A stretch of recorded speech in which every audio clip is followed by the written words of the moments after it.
नमस्कार। मैं प्रोफेसर अमिताभ बनर्जी। आज हम बात करेंगे फार्मा इंडस्ट्री का जो राज है। आज के तारीख में जो मेडिकल साइंस या डॉक्टर के ऊपर भी कौन राज कर रहा है? Pharma industry. और ये मॉडल जो है, ये अमेरिका से चालू हुआ है। मार्केट फोर्सेस फार्मा इंडस्ट्री का, और काफी बाकी वर्ल्ड में भी फैल गया है। तो आज हम बात करेंगे कि अमेरिका में क्या हो रहा है, और कैसे अमेरिका में ये प्रथा चालू हुआ कि फार्मा कंपनी कैसे ऊपर आए, और पूरा मेडिकल डॉक्टर्स को ही नहीं कंट्रोल कर रहे हैं, मेडिकल नॉलेज को भी कंट्रोल कर रहा है फार्मा कंपनी, मेडिकल रिसर्च को कंट्रोल कर रहा है। Top journals, top medical journals को कंट्रोल करते हैं फार्मा कंपनी, जो कि आम डॉक्टर को मालूम नहीं है। बड़े बड़े लैंसेट, न्यू इंग्लैंड जर्नल, ये सब का सोचते हैं कि इसमें जो डॉक्टर पढ़ता है वो सोचता है कि ये बिल्कुल बहुत अच्छा रिसर्च किया, अनबायस्ड रिसर्च किया है। तो आज हम उसके बारे में बात करेंगे। एक बहुत अच्छा डिटेल्ड रिपोर्ट है। एक जनरल प्रैक्टिशनर है, बहुत सालों का, उन्होंने एक किताब लिखा है। अमेरिकन है वो, क्योंकि जनरल प्रैक्टिशनर्स को पूरा पता चलता है क्या हो रहा है, पेशेंट के डायरेक्ट कांटेक्ट में रहता है वो। सुपर स्पेशलिस्ट के पास टाइम नहीं रहता है। तो जनरल प्रैक्टिशनर का इंटरफेस ज़्यादा रहता है लोगों के साथ, और उनको एक अलग ही आंखों देखा हाल दे सकता है। तो बहुत डिटेल्ड एक किताब है। उसका नाम है ओवरडोज्ड अमेरिका। ये देखिए, पूरा बाढ़ आ गया है दवाइयों का कैप्सूल ये, और इसका टाइटल है ओवरडोज्ड, ओवरडोज्ड अमेरिका। और ये इधर एक डॉलर भी बना है कहीं बीच में। तो प्रॉफिट, तो वो कहते हैं कि आज का जो मेडिकल इंडस्ट्री बन गया है, प्रॉफिट इंडस्ट्री बन गया है। और डॉक्टर्स पैदे हैं, डॉक्टर्स के पास ये नहीं है। जो यूनिवर्सिटी रिसर्चर है, जो एकेडमिक है, मेडिकल एकेडमिक्स है, उनके पास भी आज के तारीख में आज़ादी नहीं है। और ये पूरा इन्होंने डिटेल्ड एविडेंस के साथ, रेफरेंस के साथ, और कई चैप्टर्स है इसमें, बहुत डिटेल्ड किताब है ये। तो मैं कुछ एक दो चैप्टर पढ़ता हूँ जो कि सबसे ज़्यादा चिंता वाला है, और जिसमें कि हमारा शायद विश्वास ही उठ जाए मेडिकल जर्नल से, रिसर्च से, क्या सही है क्या गलत है। बहुत कंफ्यूजन हो जाता है। डॉक्टर्स डिलीमा होता था एक जमाने में। सोमरसेट मॉम ने बहुत पहले एक किताब लिखा था, डॉक्टर्स का डिलेमा, धर्म संकट। अभी तो पब्लिक का डिलेमा हो गया। डॉक्टर तो डिलेमा में है ही, अभी पब्लिक को भी समझ नहीं आता कि क्या सही क्या गलत। और इसी को ये जो जड़ें है, इसी को तोड़ने की कोशिश अभी अमेरिका में हो रहा है, क्योंकि अमेरिका से ही चालू हुआ था। और अमेरिका में अभी जो रॉबर्ट एफ कैनेडी जूनियर आए हैं, और वो कोशिश कर रहे हैं, पर उनके अगेंस्ट पूरा इतने लोग इतने सालों से एक गठबंधन बना लिया है। स्ट्रांग ऑपोजिशन हो रहा है, उनको बदनाम करने की कोशिश किया जा रहा है कि ये एंटी साइंस है, एंटी ये है, वगैरह वगैरह जो भी है। पर ये किताब पहले ही लिखा गया था, ये महामारी के पहले ही लिखा गया था। महामारी में तो सब कुछ सामने आ गया है, इतना ज़्यादा इन्फ्लुएंस है। The commercial take over of medical knowledge. Commercial take over knowledge, आपका नॉलेज में कॉमर्स नहीं आना चाहिए, प्रॉफिट नहीं आना चाहिए। तो अभी मेडिकल नॉलेज को इन्होंने टेक ओवर कर लिया है। पूरा चैप्टर है, मेडिकल रिसर्च ये डायरेक्ट करते हैं। क्या फाइंडिंग्स रिपोर्ट होगा वो डायरेक्ट करते हैं, क्या फाइंडिंग्स छुपाए जाएंगे वो डायरेक्ट करते हैं। उस हिसाब से वो ग्रांट देते हैं रिसर्चर्स को। कई बार पूरा उनसे डेटा कलेक्ट करा लेंगे रिसर्चर्स को, और डेटा नहीं शेयर करेंगे, और वही डेटा शेयर करेंगे जो उनके हित में है। वो पहले बना लेते हैं गोल कि हमको ये नया हमारा प्रोडक्ट है, इसको बताना है रिसर्च से कि ये फायदेमंद है और इसकी हानि सबसे कम है। हानि को नजरअंदाज उस हिसाब से सेलेक्टिवली डेटा देंगे, उस हिसाब से वो पेपर बड़े बड़े जर्नल्स में, और फिर वो जर्नल बहुत हाई एविडेंस वाले इम्पैक्ट फैक्टर वाले जर्नल हो जाते हैं। तो ये पूरा दिया है, मैं मेन मेन पॉइंट्स बता रहा हूँ। तो ये कह रहे हैं कि जो हम भी डॉक्टर थे पहले दिन से, हम medical journal from the first day of training, जब मेडिकल स्टूडेंट्स मेडिकल कॉलेज में जाते हैं उनको सिखाया जाता है कि रिसर्च पब्लिश जो पीयर रिव्यूड मेडिकल जर्नल, अभी आप भी देखते होंगे मीडिया में आता है peer review peer review peer review हो गया मतलब जैसे उसको शुद्धिकरण हो गया।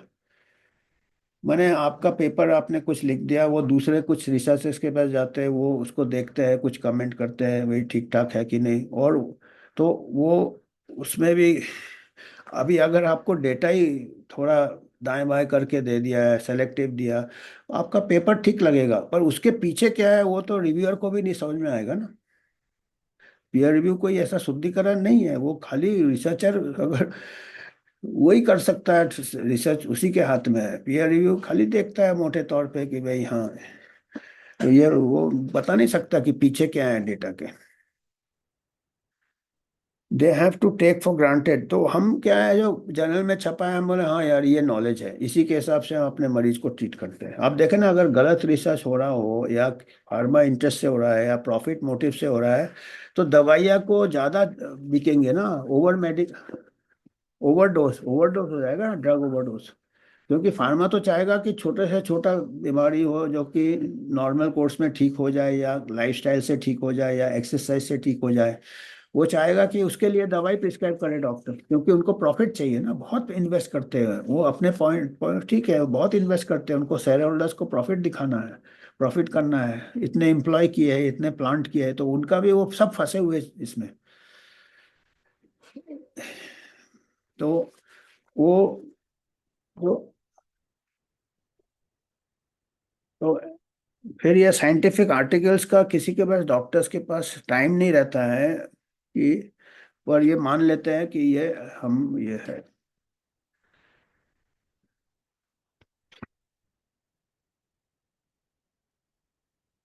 तो medical industry starts to call the shots. तो ये मेडिकल इंडस्ट्री कब से चालू किया? पहले क्या होता था, जो मेडिकल रिसर्च होता है यूनिवर्सिटीज में होता था, एकेडमिक, इसमें वो जो रिसर्चर के पास इंडिपेंडेंस रहता था उसको ग्रांट यूनिवर्सिटी से ही मिलता था।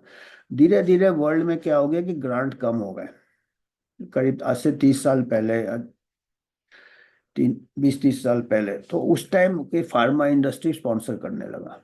तो ये मतलब सिस्टम फेलियर है।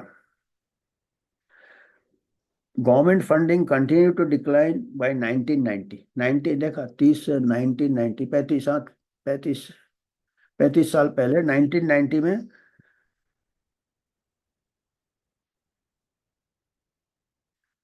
ग्रांट कम होने लगे। ये अमेरिका की मैं बात कर रहा हूँ, इंडिया में तो शुरू में भी ग्रांट कम था, अभी भी ग्रांट कम है, अभी कोई भी फॉरेन डोनर आता लपक लेते हैं। आईसीएमआर जैसे बॉडीज भी फॉरेन ग्रांट वगैरह लेते रहते हैं, गेट्स फाउंडेशन, ये फाउंडेशन से या ड्रग कंपनी के साथ पार्टनरशिप करते हैं, तो उसमें फिर कॉन्फ्लिक्ट ऑफ इंटरेस्ट आ जाता ना उसमें।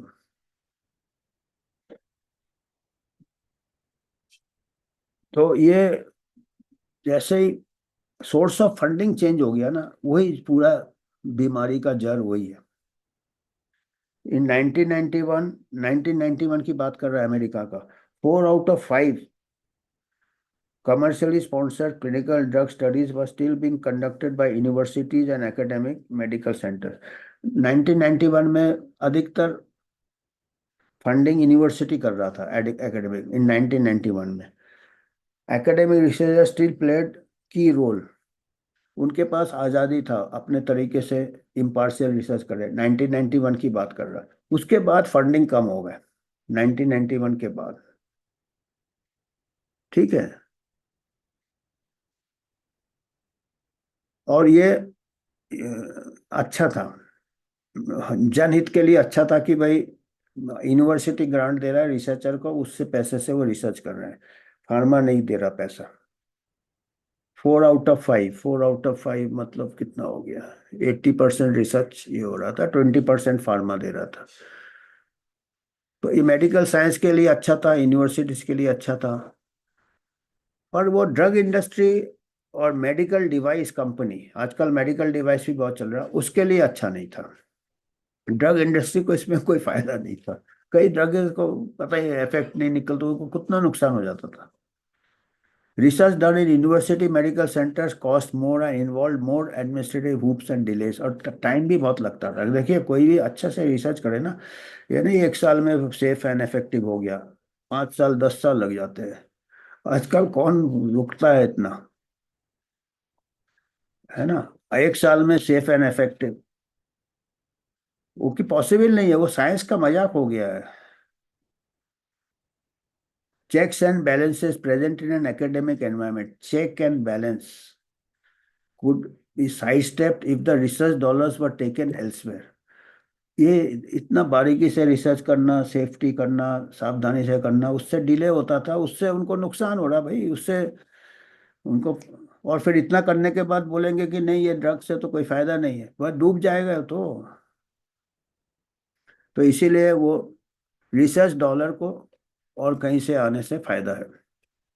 And drug and biotech industry assumed an ever larger role in funding clinical trials, reaching 80% by 2002। 10 साल में, 1991 में चालू हुआ, 10 साल में 1991 में 80% रिसर्च यूनिवर्सिटी फंडिंग से हो रहा था, और 2002 में 80% रिसर्च फार्मा फंडिंग से हो रहा है अमेरिका में। ये देखिए कितना जल्दी पासा पलट गया। अब ये 2002 हो गया, आज 25 साल पहले। अभी देखिए 25 साल से जड़ें जम गई है। अभी रॉबर्ट एफ कैनेडी क्या करेगा, मुश्किल काम है ना, क्योंकि सभी तो इसी के ऊपर, इमारतें इनकी इसी के फाउंडेशन पे है ना। जितने भी बड़े बड़े रिसर्चर जिन्होंने नाम कमा लिया फार्मा से, वो तो सपोर्ट करेंगे ना फार्मा को। Control over clinical research change, अभी ये कंट्रोल करने लगे वेरी क्विकली। पहले धीरे धीरे हुआ, फिर बहुत जल्दी जल्दी हुआ। And with profound effects on medical practice, और ये मेडिकल प्रैक्टिस को अफेक्ट कर रहा है। अभी डॉक्टर्स भी वो प्रिस्क्राइब करेगा, डॉक्टर्स भी दवाई देगा, सब चीज के लिए दवाई देगा।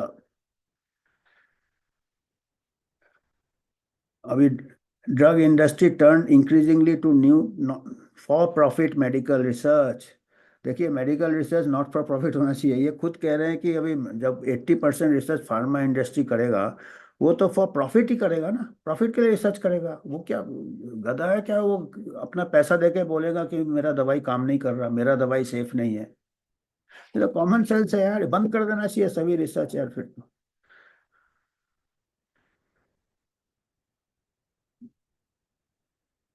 Community based doctors play larger research design, और ये फिर रिसर्च डिजाइन डेटा एनालिसिस ये धीरे धीरे फार्मा वाले कंट्रोल करने लगे।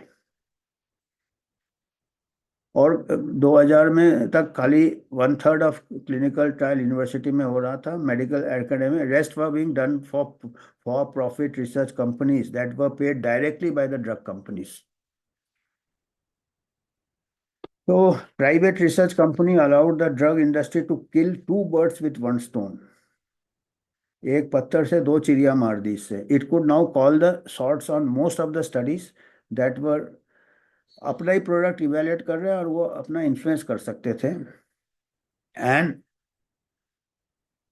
जो इंक्रीज कंपटीशन होता है, कमर्शियल रिसर्च डॉलर्स, एकेडमिक्स के बीच में कंपटीशन होता है कि हमको ग्रांट मिलना चाहिए, तो वो उसका जो बात नहीं मानेगा उसको ग्रांट नहीं मिलेगा, तो एकेडमिक अपने आप फार्मा कंपनी के से साथ हाथ मिला लिया उन्होंने।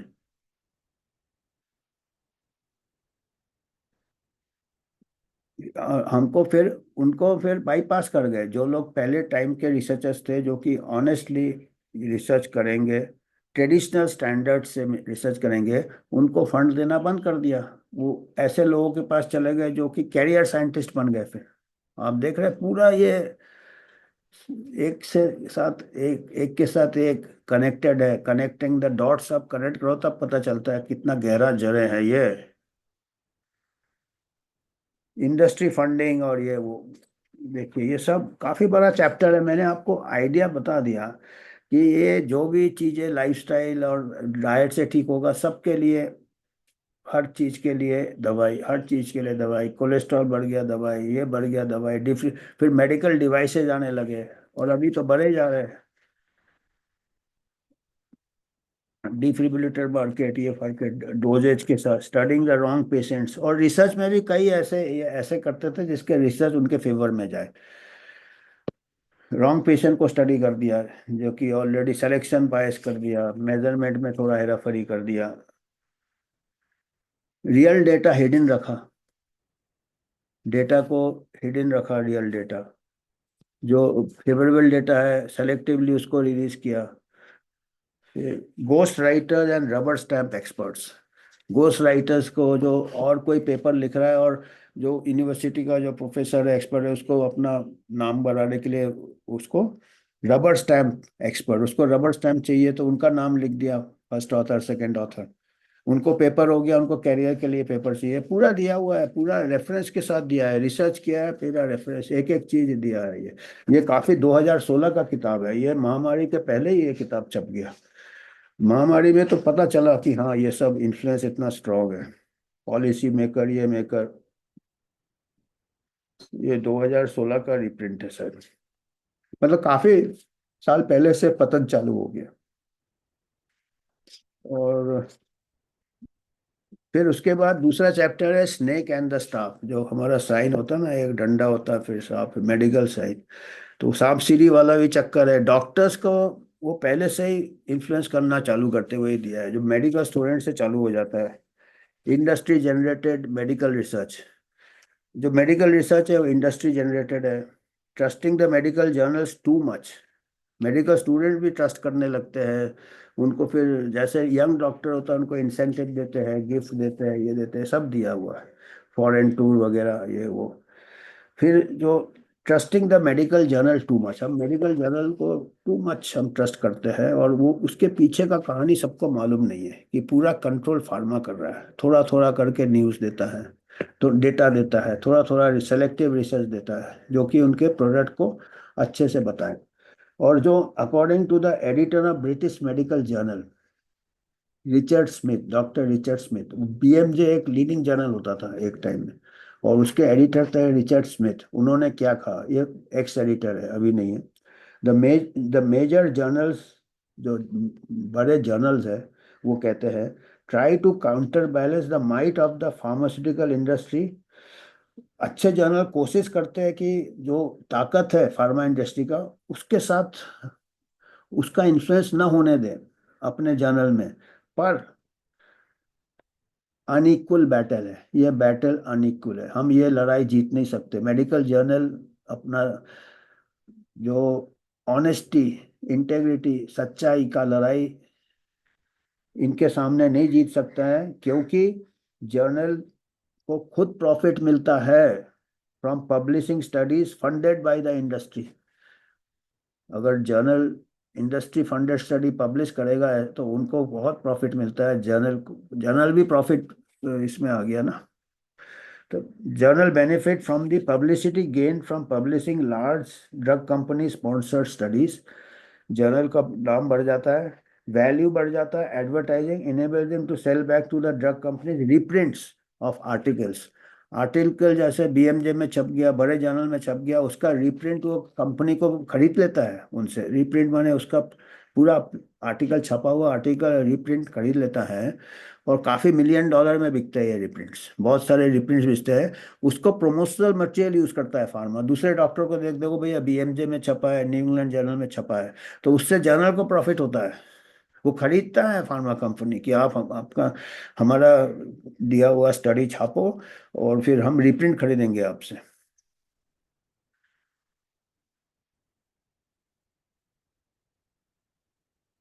तो medical journals are given incentive to please the drug companies, medical journal अगर खुश रखेंगे ड्रग कंपनीज को तो उनको और फिर प्रॉफिट होता है। More than 1 million, according to doctor Smith, BMJ के जो एडिटर है, कि ये एक रिप्रिंट का कीमत है $1 मिलियन। आप सोचो यार, एक रिप्रिंट का $1 million. Robert Fletcher learned about this first hand in 1992. कोई रॉबर्ट फ्लेचर थे. He when he was editor of Annals of Internal Medicine, when it published an article reporting that 44% of the drug ads in medical journals were written in a way prescribed. The article also reported 92% of it have some violation of FDA rules. तो ये पूरा advertisements होते, ये होते journal को advertisement भी मिलते drug companies. Not telling the whole truth, publication bias, पूरा ये नॉलेज पूरा कंट्रोल करते हैं. आपको मालूम है कि थोड़ा सा little knowledge, commercialising doctors, continuing education, हमारे यहाँ भी रूल्स बनते रहते हैं. अभी हम कल हम आपको अपने इंडियन ये भी बताएंगे, getting the money is worth from doctor. जैसे पैसा खर्चा करते हैं अपने इसमें रिसर्च फंडिंग इसमें, तो वो पूरा पैसा वसूल कर लेते हैं. बहुत लंबा ये है. मैं आपको डॉक्टर्स ऑफिस भी घुसाते हैं, invading the doctors office with sales sales sales marketing. Marketing हो गया. डिक्टेटिंग डॉक्टर्स ऑर्डर्स, पूरा डिक्टेट ही कर देते हैं क्या प्रिस्क्राइब करना पड़ेगा. तो ये फिर ये कोलेस्ट्रॉल का भी दिया है, काफी कुछ पूरा कंट्रोल है इनका भी. आपको मालूम है कि कहानी कैसे भी आप बना सकते हैं. थोड़ा थोड़ा थोड़ा थोड़ा शॉर्टकट मारो तो आप किसी भी चीज को प्रोमोट कर सकते हो, चाहे वो ड्रग हो, चाहे कोई इंटरवेंशन हो, कोई डिवाइस हो, मेडिकल डिवाइस हो. तो इतना ही आज हमको बताना था. कल हम बात करेंगे हमारा इंडिया में क्या हो रहा है. इंडिया में भी ऐसे ही हो रहा है अभी तो ये अमेरिका से ही चालू हुआ है. जो भी हवा आता है दूसरे कंट्रीज तक पहुंच जाता है. तो आज इतना ही कहना था. धन्यवाद.